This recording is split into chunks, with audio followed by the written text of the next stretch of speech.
Are you ready to take the leap from being an employee to becoming the owner of your own practice? It's a big step, I know, but it could completely change your income, your future, your career, and your freedom. In today's video, we're going to be diving into the journey of transitioning from working for someone else to working for yourself. We'll cover the challenges you'll face, the rewards waiting on the other side, and actionable steps to make it happen. Whether you're dreaming of owning your own practice or you're just starting to consider the idea, this video is packed full of great information to help you take control and create the career you've always wanted. I'm Jamie Spann. I'm the owner and founder of Business Savvy Physician, and I've got over 20 years of experience working with many types of different physicians and med spas. And I'm here to share my knowledge with you. So let's begin. So why should you consider owning your own business? Well, autonomy for one. You have the freedom to make decisions about patient care, business operations, and services you provide, and most of all, your own schedule. The next thing I would say is your financial reward. You have the potential to make a higher income than you do working for a hospital. And the reason is because you can offer more services, products, plus you can become an owner of an ASC, an MRI, and so many other things. And the third thing I would say would be the impact you'll have. You will have the ability to make changes quickly instead of having to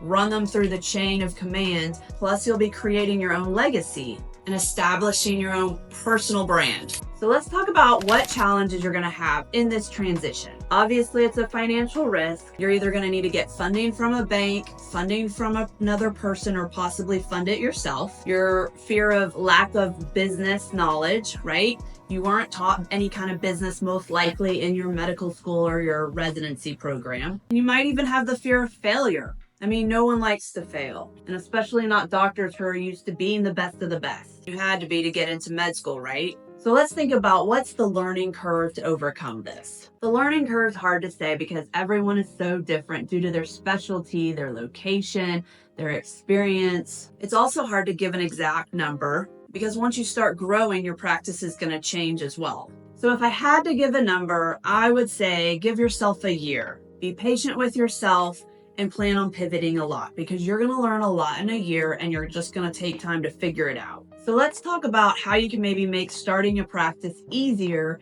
and become more successful faster. First thing I would say is either seek mentors and/or consultant. Hiring a consultant like myself will save you time and money. They're going to help you make sure you don't make mistakes getting things you don't need. They're going to make sure you're taking the right steps in the right order, and they're going to help you make money faster. Next thing I would say, plan on losing a bunch of patients, but that said, make sure you get your information online fast because your patients will be looking for you and you want to make sure they know when they find you on the internet. So make sure you're on the internet and your information is correct. Next, I would say join professional networks. Those can help. And then I would say invest in online training in business or have a consultant teach you some business and what you need to know. So here's some actionable steps to take you from being an employed physician to having your own business. Step 1, assess your readiness. You need to ask yourself, why do you want to do this? You need to make sure it's strong enough so that when things are really hard, it is what keeps you going. So know your why. Next, evaluate your skill, your mindset, and your readiness. Be honest with yourself and your skills. Do you know the right steps to even open a practice? Do you have enough finances to get you started? And will you be able to live off what you have once you get going for a while? Or maybe do you need to get funding from someone or a bank? You need to ask yourself, are you ready to take these risks? And are you wanting to start now or maybe 6 months to a year from now?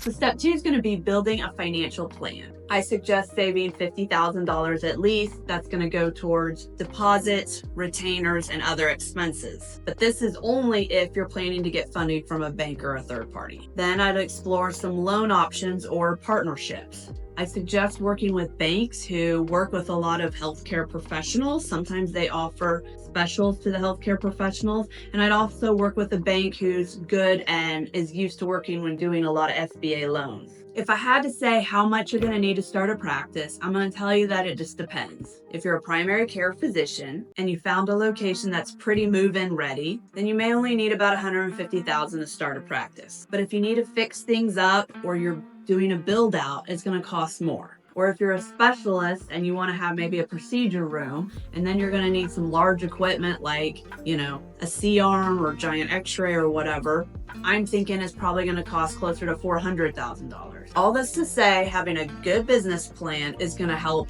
drastically, and it's super important. So number 3, let's dive into developing a business plan. A business plan is used to outline your vision for your practice and your services, who you're going to target, what kind of patients you want to see, and where you want to be located. Now, if you need help with this, we have a great business plan template. I'll put the link in the description, but it's also on the website. It's perfect for medical professionals, and you can edit it directly on the template and make it your own. So that leads me to step 4, develop your own board of directors or assemble your own support team. You need to hire professionals like accountants and lawyers and consultants. Then you need to build a reliable clinical team. You're better off paying more for a good front desk and MA who's got experience and can help you hit the ground running. Step 5 is going to be start small and scale smart. Begin with a manageable patient load, and if you need to have a part-time job and just do this part-time till things get busier, then do that. There's a lot of part-time jobs you can get while you're building your practice. Then you can gradually expand as your demand increases. I'd also suggest hire slow and fire fast. If someone isn't getting it or they don't fit into your work culture, don't try to force it. Fire them and find someone else. There's a lot of great people out there. If you need help,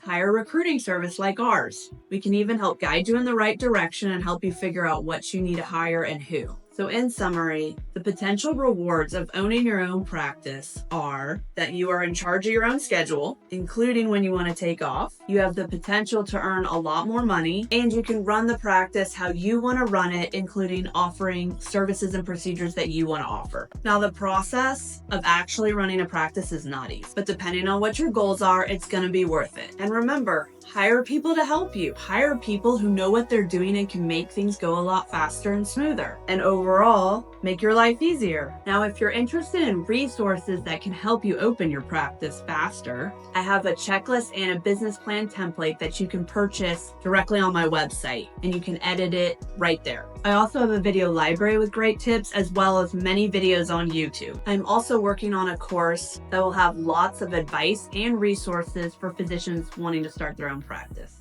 And we always offer a one-on-one consulting where we'll be with you along the whole way and guide you in the right steps. We also introduce you to the right people, keep you organized, and help you figure everything out quicker. So if you want more information on how using a consultant can help, schedule a one-on-one call with me. The link is in the description. It's a huge decision. But with the right planning, support, and mindset, it's a journey that can lead to incredible outcomes in personal and financial fulfillment. So if you're ready to take the lead, it all starts with a solid plan and the right resources. Now, if you're feeling inspired and you want to dive deeper into the business side of being a private practice owner, check out our video on how to create the proper business plan. It's packed with the exact steps you need to build a strong foundation. Or, like I said before, you can just go purchase the template and make it easy on yourself. Now, I'd love to hear your thoughts, so drop a comment below on what you found that was the best thing you did when you started a practice, or what were some of your biggest challenges when you started a practice. So remember to like and subscribe so you know when we drop the next video. Good luck, and remember, you've got this.